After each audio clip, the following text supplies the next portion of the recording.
कि ये बरसात के अंदर ये मगरमच्छ के बच्चे आ गए।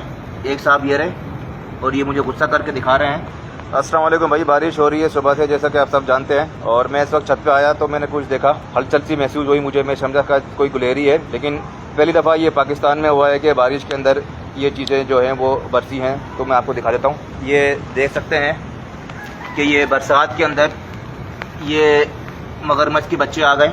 एक साहब ये रहे और ये मुझे गुस्सा करके दिखा रहे हैं। तो इनके दांत, नेटवर्क का थोड़ा इशू है। ये छोटे वाले साहब हैं, ये देख रहे हैं आप। ओहो, क्योंकि ये इनको लग रहा है कि हम अपने कुदरती माहौल में हैं, पानी के अंदर तैर रहे हैं और बहुत स्पीड से भागते हैं ये दोनों के दोनों। ये देखें, हाँ हेलो करो। और ये बारिश के अंदर आए और भी इधर होंगे। तो नेटवर्क का बहुत इशू है बारिश की वजह से। ये पूरा व्यू मैं दिखा देता हूँ उनको। और ये देखें, गुस्से के बहुत तेज़ हैं ये देखें, हमला कर रहे हैं मेरे ऊपर।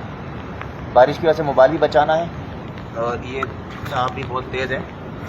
वो आवाज़ भी आएगी। वाह, किधर से आए हो और क्यों आए हो मेरे घर में? मुझे तो पहले तुम दोनों ये बताओ, तुम्हारे अम्मा पापा किधर?